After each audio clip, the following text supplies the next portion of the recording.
Yay, more hangout time! Since I don't have anything better to do, I decide to head back to the park to see Lena. Aspen told me where and when I could find her, although we both know that Lena won't have any idea who I am. No, that's right. You better not. You fucking better not. Making sure that I see Aspen and Juliet every day is hard enough as it is. Although I like Lena, I don't think I could put in the effort to have her remember me too. Put in the effort, you fucker. Maybe if she started coming by the library in the mornings like Aspen does, although pretty sure that's the last thing Aspen would ever want to happen. I go back to the park where we played tennis and wander around searching for Lena. It takes a bit longer since I'm not looking for something as obvious as a tennis court, but I finally find her in a group of people near some trees. All of them, including her, have shovels in their hands and are working on digging holes. Finally, something I'm good at. Although, compared to tennis, it looks more like a punishment than a hobby. I walk over to Lena, who's barely made a dent in the ground. She waves when she sees me, but not in a familiar way. Hi there! Here to volunteer? This is devastating, actually. Hey, actually, this is hurting me. Maybe? Volunteer for what? To save the planet, duh! What does it look like we're doing? Digging in the dirt? Exactly! We're planting new trees to, help beautify the city of Wellington by promoting natural resources. I think. She says the second part like she's reading off of a label or sign. If you want to help out, go talk to Cyrus. He'll get you all set up. Lena points over at someone that I sort of recognize, the dryad that Lena was watching when we played tennis. Oh, you got a Sprite! Cute! Since I'm here, I may as well give it a shot, so I follow her instructions and walk over. Hi there. I'm here to help out. Welcome aboard. I'm Cyrus. Here's a sapling and a shovel. Cyrus holds out a shovel in one hand and a small bucket with a tree in the other. I take them, doing my best not to drop the sapling. Okay. I'm Miho. What do we do now? First you dig, then you plant. Then you do that over and over until you get bored and go home. Hey, what's your deal? That sounds easy enough. Everyone says that at first. Good luck. I love every character in this game. God damn. He starts to walk away and then pauses. Hey, quick question. Are you friends with that girl over there? The one with the wings. Oh no. Please don't say something mean about Lena, because I will unfortunately have to murder you. Lena? Sort of. Can you let me know if she... Actually, never mind. Forget it. Huh? What? Oh, wait, hold on. What? Let me know if you need any help. No, finish what you were gonna say. I'm so curious. This time he really does leave, walking around to check the progress everyone's making. Now that I'm all set up, I take the things he gave me and go back to where Lena is. What was he gonna say? This is gonna fucking rip me apart. I'm so curious. Good to go? Since you're new too, let's have a race. Oh. We can see who plants more trees by the end. Okay. Before I can respond or even think about it, Lena starts furiously hacking at the ground. Dirt flies like when I was building my den. I watch her for a second and then start on my own. I don't really want to compete with Lena, so I go at my own pace. It's a little awkward. I could do this in seconds as a fox, but using a shovel feels strange and inefficient. Muscles I didn't even know I have start to feel sore.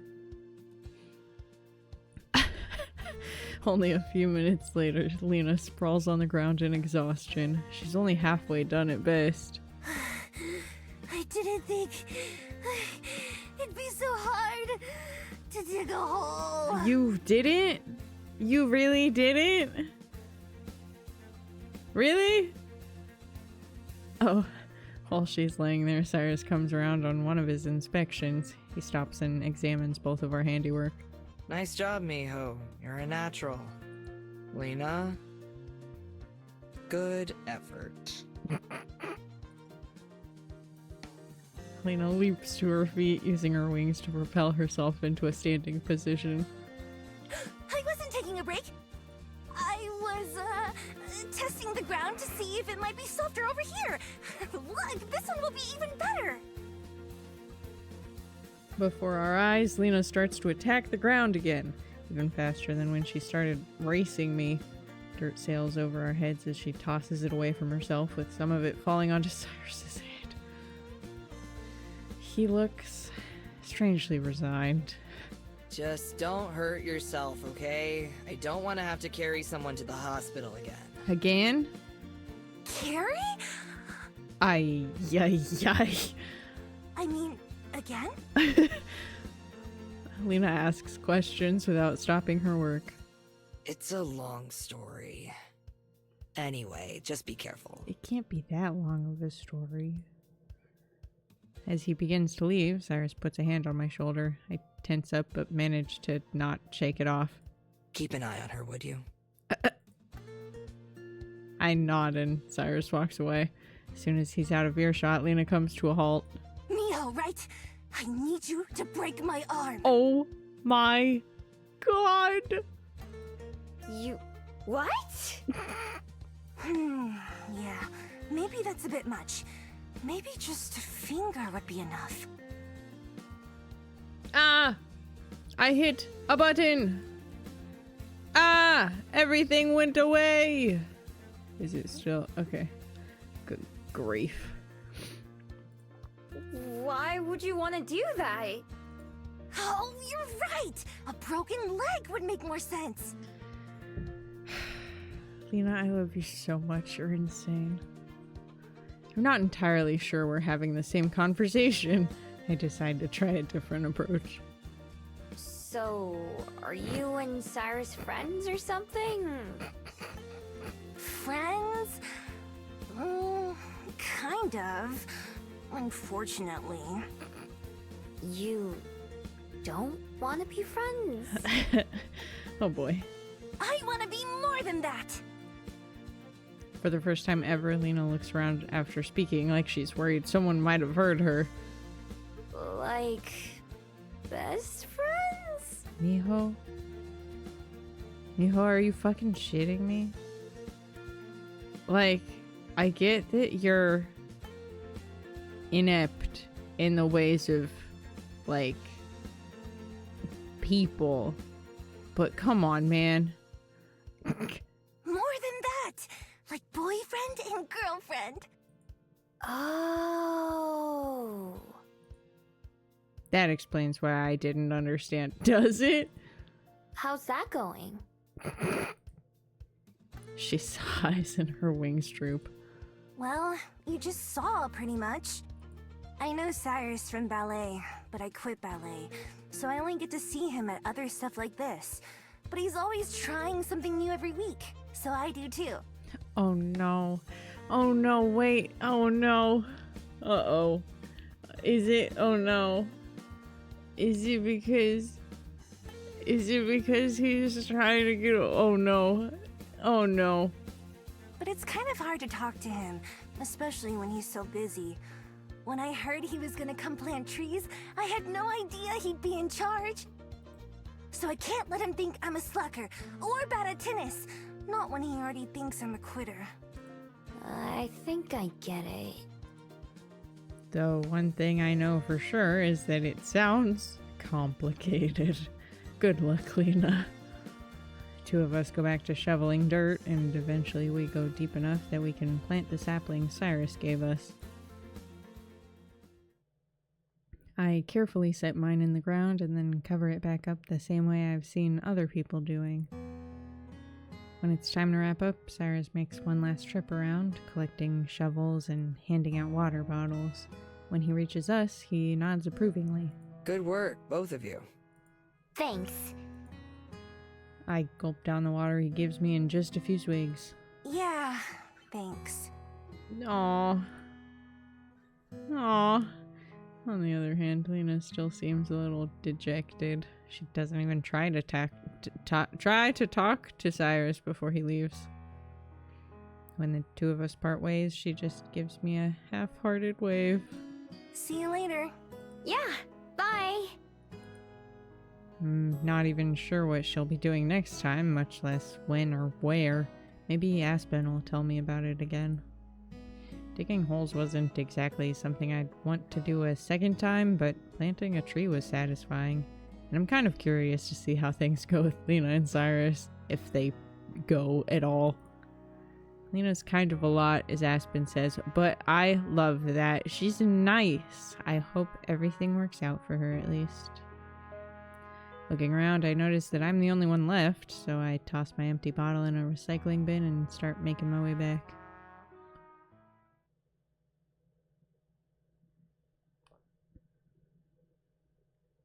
Oh man. I mean, I wanna... Wait. You have an exclamation mark. And you have a little book. What the different symbols mean. Shit. Help beautify the city. Fuck.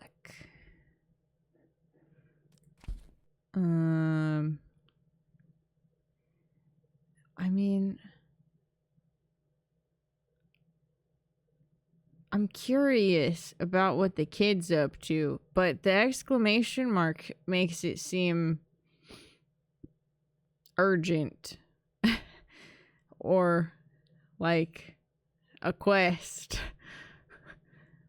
Fuck. God dang it. I guess we'll just do this. I decide to give fishing another try. Last time wasn't very successful, but maybe I'll have more luck today. When I get to the fishing spot, I see a few familiar faces. Mr. Kim is there, of course, dancing around between the students. This time he notices me right away. Hello, miss. Is that a new face I spy?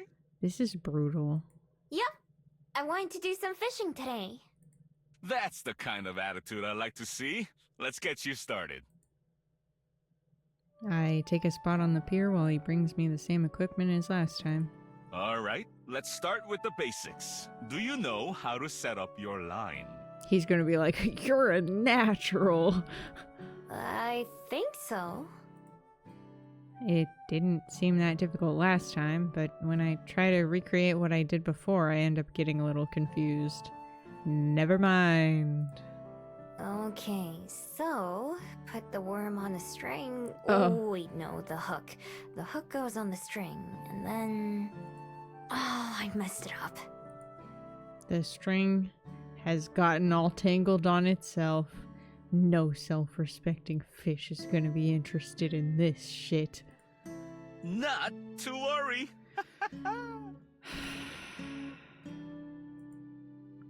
He laughs at his own joke as he comes over and quickly undoes the knot. Okay, let's try again. Takes some time, but eventually I'm ready. Fortunately, I remember this next part better. I stand like he showed me, hold the rod like he showed me, and let the line fly. I watch it excitedly as it sails overhead and splashes into the water. Excellent job. Why, if I didn't know any better, I think I taught you myself. I just smile in response. With my problem solved, Mr. Kim goes off to assist someone else while I turn my attention back to the sea. Here, fishy fishy. I'm ready. No fish will be getting away from me today. The instant I feel a tug, I'll be reeling it in, just like that other person when I came here the other time. Just gotta wait. And wait. And wait. Nothing's biting. It happens. Mr. Kim pops up seemingly out of nowhere. Just give the fish some time. You'd be shy too if someone started offering you a meal out of nowhere. Yeah, he got me there. I nod and keep waiting, but I can feel the boredom sinking in. I was willing to give fishing a second chance, but if it's just gonna be like this every time, I probably won't be coming back. Suddenly, I feel the fishing pole jerk in my hands. It takes me by surprise, and I almost let go, but manage to hold on tight. Oh, I think something's biting. Reel it in! You can do it! Right, reel it in. To do that, My head is spinning as I try to remember what to do. Meanwhile, the reel is spinning as the fish, my fish, tries to get away. Smacks my hand, jolting my memory. Oh, yeah. I grab it and start turning it the other way, pulling the rod towards myself as I do. I can feel the fish, still out of sight, struggling against me. Not today. All the time I spent waiting has made me extra determined. I plant my feet firmly and keep reeling. Gradually, the line gets tighter and tighter until finally the fish breaks through the water, dangling on the other end. I did it! You did it! I bring the fish in to where I can see it more closely. It's not as big as the fish I watched get caught last time, but it's not tiny either. Just down the pier, someone else is reeling in a catch too. So, what are you gonna do with it? Eat it? Huh? What do you mean? Maybe he's asking how I plan to cook it. Will you be keeping it or letting it go? Let it go? I just worked hard to catch it. Mr. Kim laughs. Behind him, the person who just caught something takes a picture of their prize and then tosses it back into the water. Why did they do that? Well, everyone has to eat. That's just part of life, and I love a good fish dinner as much as anyone. But some just enjoy the sport and the struggle, and release the little guy once he's been defeated. Insane. You wait so long. You have to wait so fucking long, and then you're just gonna be like, okay, bye. I look at the fish I caught, its tail flapping gently. There's a mark on its mouth that doesn't look natural. What's that? Has it been caught before? I point to it so Mr. Kim can see. He only has to glance at it. Looks like it isn't this fellow's first time being caught. That is a battle scar. I think this fish is too dumb to live, dog. A scar. So he's been caught before and either got away or was released. It's up to me to decide if his luck runs out or not. Oh, come on. Food. Waste. This fish isn't gonna make it, man. It got hooked twice already. Sighing, I unhook the fish and then toss it back into the water, where it instantly swims down and out of sight. Try to be more careful next time. I don't think it will. It's already gotten caught twice. If I was hungry, it'd be a different story. But my belly's full and Juliet just went shopping, so there's plenty of food at home. Figure I may as well let this one go. But we could have brought her a fish. We could have brought her a fish and been like, here, I brought you a fish.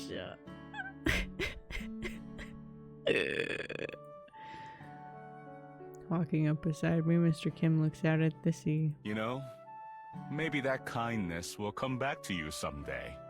I'm sure the fish appreciates it. I don't know about that. Yeah. I'm not sure how useful it is to have a fish owe me a favor, but I know what Mr. Kim means. I hand him back the fishing pole and box of lures that he gave me. Done for the day? Yeah, now that I've gotten to see what it's like. Done forever now. Well, if you decide to join us again, the fish will be here. And so will I. Maybe I will too. Thanks for the help.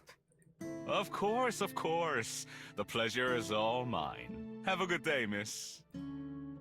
I wave and head back up the pier. Well, that was a waste of time. After another day spent entertaining myself around town, I decided to take Aspen's advice and ask Juliet about the ghost TV that was briefly in my room. The light is on in Juliet's study, meaning she's in there. I knock on the door and get an instant response. Come in.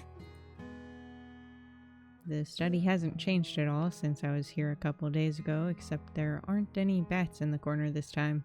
Just me and her. Hi. Good evening, Miho. What brings you here? I'm a little bit worried about how to do this. Usually I just take something I want.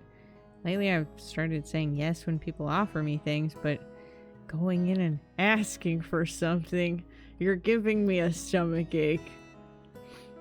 I guess I have to do it sometime. I had a question. Yesterday, Aspen said I should ask about getting a TV in my room. That way, I'd have something to do. Oh, that is a good idea. I take it today wasn't particularly exciting either. Not really. It was fine. Nothing bad happened. I'm just... I don't want to say I'm bored. What if she thinks I'm blaming her or ungrateful? I bite my lip trying to think of a better way to put it, but she seems to read my mind. Bored? It's all right, you can say it. An empty room would be boring for anyone. I believe there should be a television somewhere around. Let's take a look. I follow behind her out of the office. Juliet takes me down one of the hallways I've never been down, where I don't think I've ever seen the lights turned on. We pass by several doors. What are all these rooms? And why do they look just like the other rooms, except flipped? They've been all kinds of things over the years. Bedrooms, studies, playrooms. But now they're mostly just storage. There's a lot of storage. We stop in front of one door, indistinguishable from the rest. I believe this is the one. It's not locked. Juliet just opens it normally. Inside is dark and dusty, the windows covered with heavy curtains that don't let any light in. In other words, what you'd expect from a vampire's house. There's tons of junk leaning against the walls, like some faded bicycles and a dresser that's missing a drawer. Ah, there it is. Why do you even still have this if it's missing a whole drawer? Juliet points and I see what she's looking at. There's a TV in one corner with its cords wrapped around itself in a thick blanket of dust. We both walk over and I wipe away some of the dust. It immediately blows into my face. Miho, are you alright? That's so cute. Still, I back a few steps away. As you can tell, it's been a while since I've come in here. Much more carefully than me, Juliet cleans off the TV. I believe it should still work, though. Okay, I can move it to my room then. Oh, we're gonna... If that shit's a CRT like it looked like it was, we gonna need help. It's alright. I can take it. This is a two-person job. Why are you both trying to carry it on your own?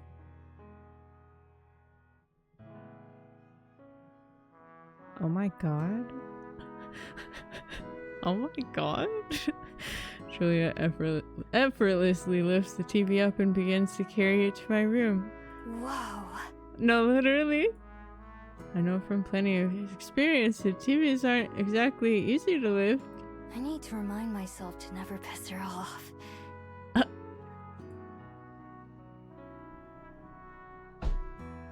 I hurry after her, arriving at my room just to see she sets the TV down in the corner and plugs it in. I can say words still. Fuck.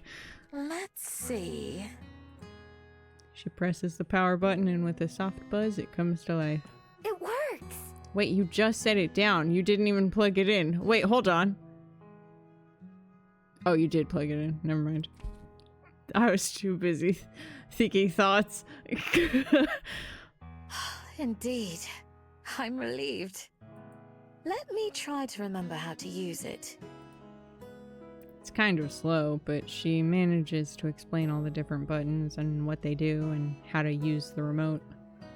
Doesn't seem that complicated, but also I never learned how to do it either. Once we make sure it's not going to die or anything, Juliet leaves me on my own with it. I change through all the channels, getting an idea for what there is. There are some channels with cartoons, which I know are meant for kids. Now, listen. Now listen, you're being really dismissive. Just immediately. There are also some shows with real people in them, but they don't make much sense to me. Maybe if I watched them from the beginning. There are also plenty of ads. Recognize more products than I do shows. Probably has more to do with my lifestyle than anything else, though. Even flipping through stations constantly, I do find myself having more fun than if I was just napping or walking around. I see why some humans do this all day. Eventually, I go back to one of the cartoon channels. Even if they're for kids, they're easier to follow along with. I pick one and leave it running, climbing into bed to watch. I end up spending a few hours watching until I fall asleep that night. Having something else to follow along with and think about is a nice distraction from having my own doubts and worries creep up on me. If this is what a normal life is like, then maybe it's something I could get used to after all. Lena! We're never gonna get to visit literally anything else. I'm so sorry. That's just how it goes. During a conversation with Aspen, she told me about what Lena's next adventure would be, an outdoor painting class. When that time rolls around, I decide to go check it out. Now we're talking. Just like the other activities I've tried with Lena, it'll be happening in the park. When I arrive, I don't even have to look around. Class is right next to the entrance.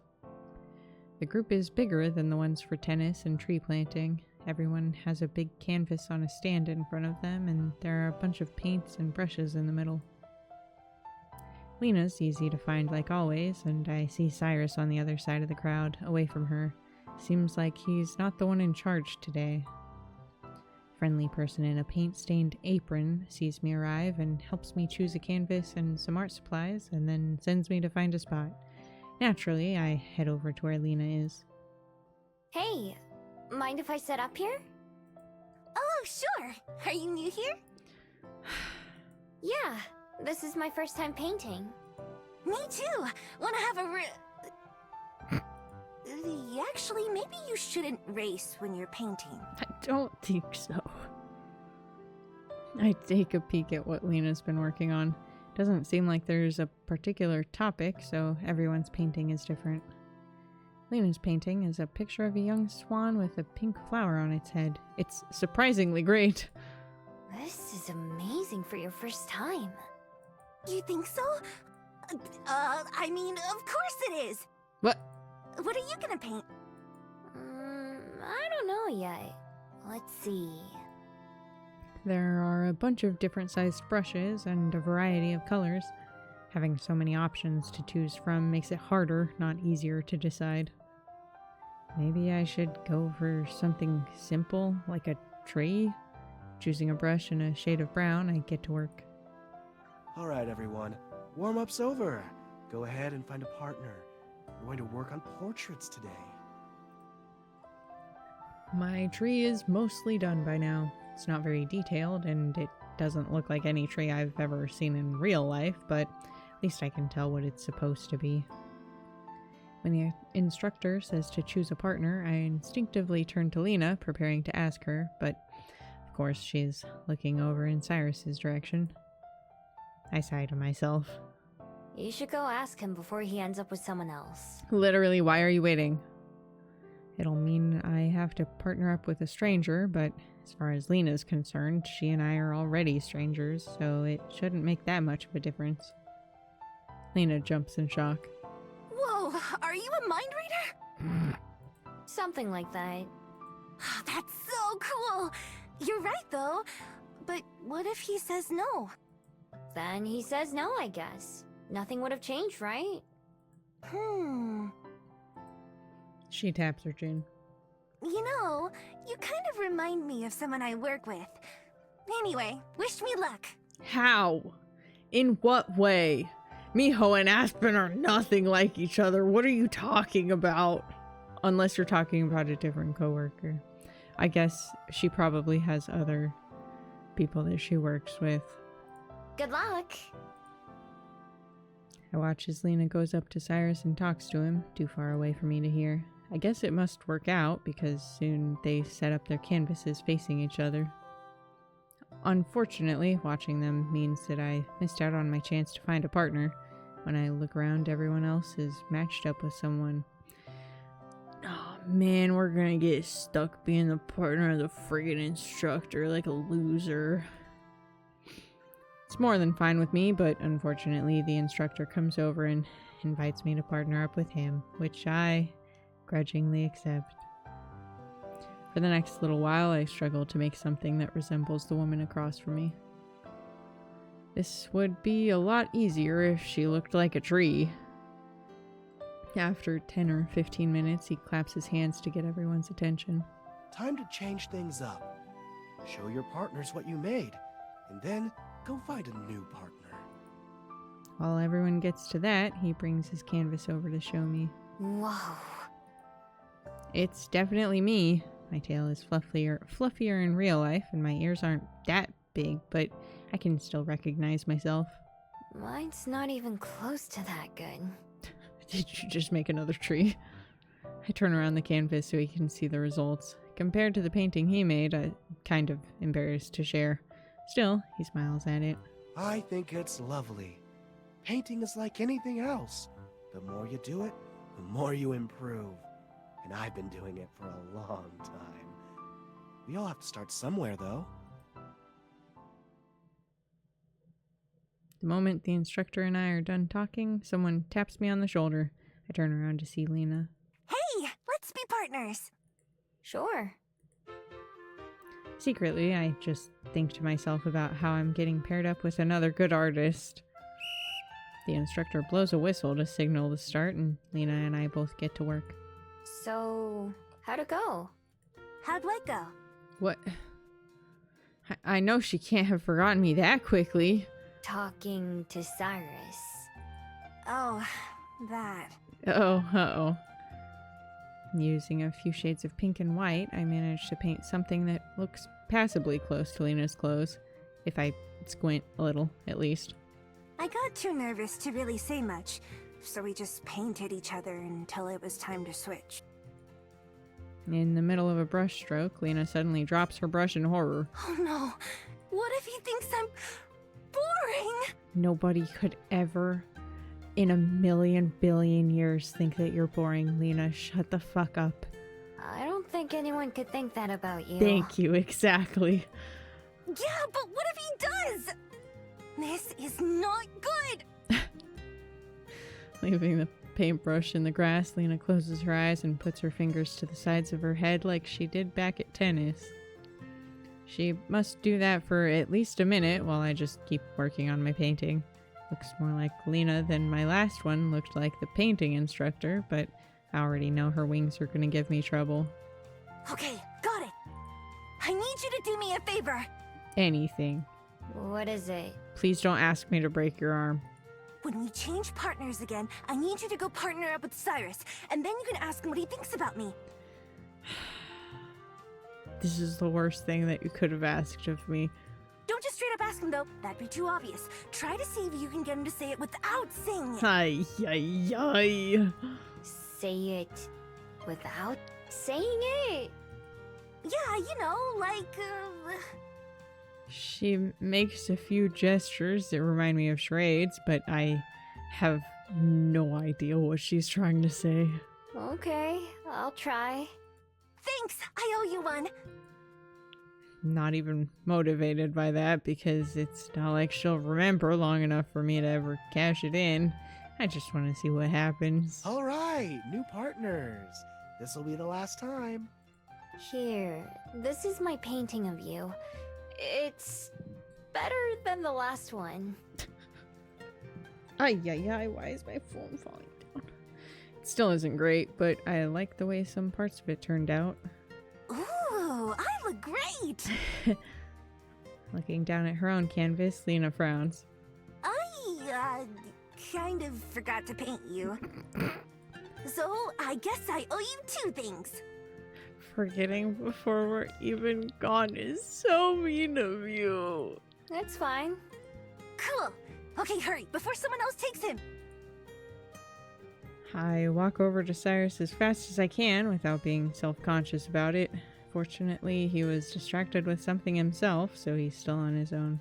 Hey, wanna be partners? Alright. I'm sure it's a total coincidence you were just talking with Lena, right? We're already fucked. Not at all. Haha. I appreciate the honesty. Anyway, let's get started. Both of us set up our canvases. I feel a little more in my comfort zone painting Cyrus. At the same time, I try to think of how to do what Lena asked. Hey, can you do me a favor? Oh boy. Uh-oh. I mean, what is it? I mean... There's something that I want to ask Lena, but I don't know how she'll take it. Oh boy. We've known each other for a bit, but that's why I'm worried. I mean, I kind of know her feelings, but not that well. So, and maybe don't ask her this outright. Oh Jesus. Maybe you can try to see how she feels by, like... Oh my god, why are they both like this? How are you both like this? He makes some vague hand gesture that eventually turns into a shrug. Well, you know what I mean. No I don't. Anyway, what I want to know is... Oh, god damn. I'm gonna have a fucking aneurysm. A shrill whistle blows, cutting Cyrus off. Alright, that's it. Time to show him off. I rub my ears to recover from the sound before waiting for Cyrus to continue. Actually, never mind. It was dumb anyway. I'm gonna kill myself. Here's what I made. Ta-da! Cyrus spins his canvas around to reveal... Oh, phew. What? I can't help but breathe a sigh of relief. Is he worse than you are? Is that why? He's just as bad at painting as I am. Show him my equally unimpressive work. It's messy and scattered. Nice job. You really captured the way I feel inside. I won't press him on what he was gonna say because this is the second time he's almost asked me about Lena and then changed his fucking goddamn mind. Oh, jeez. Before I can, though, Lena herself comes hurrying over, carrying her canvas. She walks up and shoves it into Cyrus's hands before he can even react. I made this for you so you'd have okay, bye! Immediately, she zips off back the way she came.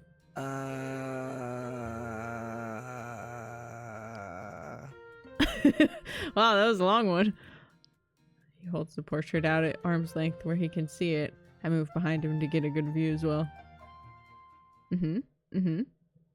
Just like Lena's picture of the swan, her picture of Cyrus is really good. It shows him looking thoughtful as he works on his own painting, biting his lip in concentration. There's a lot of detail in his eyes and face, and the leafy vein that runs up his neck. Whoa. This is... Really good? Yeah. The two of us look around to try to find Lena, but she is nowhere to be seen. She must have left right away, or she's hiding somewhere. What was it you wanted me to ask her? Yes. God fucking damn you! Cyrus shakes his head, still looking at the painting. It's fine. I need to ask her myself. Yeah, you should, but tell me what it was. Please, I deserve this. All of us, minus Lena, help the instructor clean everything up, with some people taking home their portraits and others tossing them. Cyrus and I say goodbye to each other, but we never talk anymore about Lena. Still, even if it's a while before we hang out again, I have a feeling I haven't heard the last of this. I sure fucking better not have. I'm gonna need an update. Okay, you know what? This time we're gonna go check out what the kid's doing. Lena and Cyrus are taking a painting class, and that means I will too. I don't want to go fishing anymore. Feeling like I could use a break, I head down to Cuba Street. While I walk, I count up the bills in my wallet. Not having to worry about money so much is nice. I can buy so many snacks and no one can yell at me now. When I get there, I zero in on the convenience store I stole sandwiches from on my first day here. Browse through, grabbing anything that looks good and carrying it up to the front where I dump everything onto the counter. All of these, please. Are you having a party or something? Why do people ask that? Don't make small talk with me about what I'm buying. Nope. It's all for me. The impressed-looking employee fills up a plastic bag with my bounty. Impressed-looking, huh? Okay. Chips and candy and sandwiches. Hell yeah. Now you're speaking my language. Now, to find somewhere to enjoy these. I don't want to walk all the way back to the library, but all the benches around here are full. Carry my bag up the street and then down another and another. Oh, eventually I reach a place I've never seen before. A large brick entrance looms over me with a wide open black gate. People are going in and out freely, so it must be okay. It's not breaking and entering if everyone's doing it right. Is this the botanical garden? As soon as I step in, I'm surrounded by plants. There's green in every direction. Don't have to walk for very long before I find exactly what I'm looking for. A nice quiet bench in the shade of a couple trees. As I'm get out! As I'm walking over, something suddenly flies past my face. At first, I think it's a bird or piece of cloth caught in the wind, but after a second, I realize it's a fabled, one that looks kind of familiar. I forgot your name. You had a name, right? It drifts away without stopping and floats in the opposite direction from me. I go and sit down, unwrapping the snack bar that I brought and taking a big bite. While I'm munching, a bug starts to buzz around my head. I wave it away a few times, but it keeps coming back.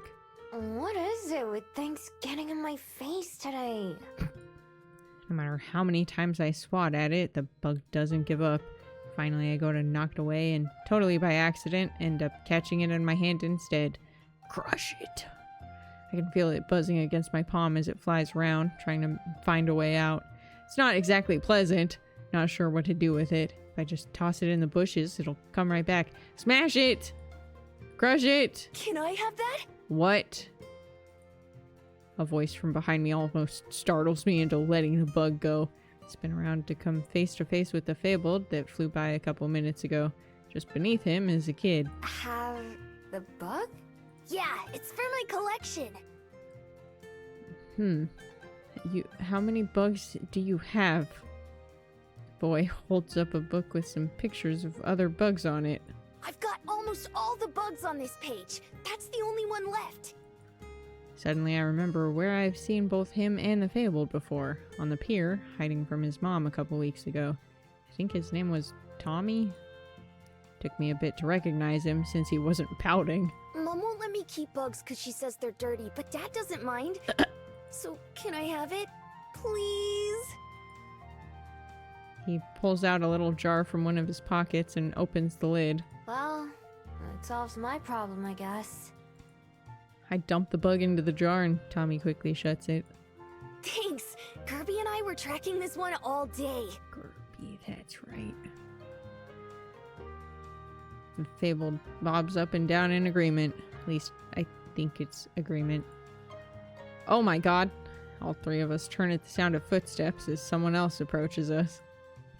My private spot has filled up pretty fast. Are you two wearing the same exact shirt? Hi, bud. You catch anything good yet? Dad! Look what this lady caught! Tommy runs up and shoves the jar into the man's face.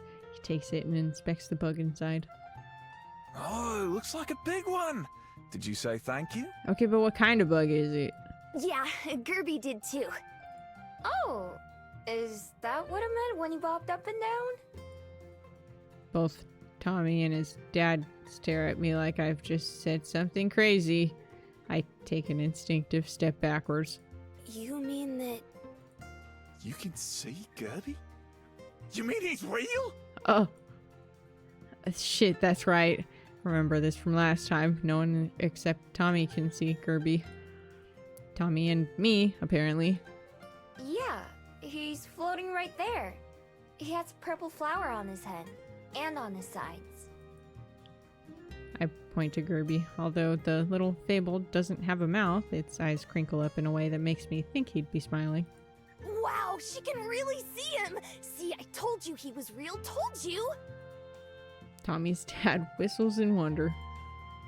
You sure did, kiddo. He turns to me. Not sure how you did it, but you're the first person I've met who's been able to see Gerby. I've heard lots about him, of course. My name's Elijah, by the way, and I'm a reporter for one of the local papers. Mind if I ask you a couple questions? Why the fuck am I getting interrogated all of a sudden? I just wanted to eat a snack in peace, and now I'm being asked to do an interview. My discomfort must show because Elijah waves a hand just like when I was trying to wave the bug away. It's fine, it's fine. Forget I asked. Didn't mean to put you on the spot. I'm just not very good at talking to people. No worries. Thanks for helping Tommy catch that bug, though. Beats me having to do it. Sure. It was kind of an accident, though. Hey, an accident doesn't have to be a bad thing. Me and Tommy should probably be heading out, though, or his mum's gonna be upset with me. Oh, and Gerby. Okay. Goodbye. Take care. Say bye, Tommy. Bye! Elijah takes Tommy's hand and leads him back out the gate, holding Tommy's book in his other hand. Tommy carries the bug in a jar, peeking in to check on it every few steps. Ah! Only Gerby stays behind, orbiting around my head a couple times before bouncing up and down. Then he floats off in the same direction as the other two. When I'm finally alone, I sigh with relief. At long last, I enjoy the snacks that I bought earlier. When a bug shows up and starts flying around me, I just leave it alone. I'm not taking any more fucking chances. After having dinner and saying goodnight, I head upstairs and get ready for bed. As I flick off the lights and start to leave the restroom, something in my reflection catches my attention. My bead is glowing slightly. Just barely. It's so faint that I can only notice it in the darkness. Removing the necklace, I inspect more closely. They're warm. Not just my magical bead, but the regular ones next to it too. Not as warm as when I use my transformation magic, but enough that after hundreds of years of carrying them, I can detect the difference. I'm not sure what it means. Everything about my magic has always been a mystery to me, really. Some things, like transforming, I just knew how to do instinctively from the beginning. But other than the fact that my bead always comes back to me, no matter where I leave it, I don't know much about it. Returning to my room, I brush my hair to the side and put the necklace back on. I don't have to wear it when I sleep, but it feels more uncomfortable not having it on, like something's missing. When I climb into bed, I pull the covers up to my chin like always. Rather than transforming, I just lay there, staring at the ceiling. Tomorrow is my first day of work. Oh yeah! Never in a few hundred years had I expected that thought to ever cross my mind. Laying here in the place that I've started thinking of as home, the idea doesn't seem that scary. I'm a bit nervous, but I'm excited too. Maybe I'll be really good at it. It'd be nice to be good at something other than thieving. As my eyes begin to get heavy, it occurs to me that usually I'd have changed into a fox by now. Except for the first night when I was too tired, I've spent all my nights here in that form. But tomorrow I'm taking another big step into people life, so it feels more appropriate to stay this way. Rolling onto my side, I face out the... Hey, do we have blankets on this? Like proper blankets? Jesus. Rolling onto my side, I face out the window as I let myself succumb to sleep with the gentle warmth of my beads against my neck.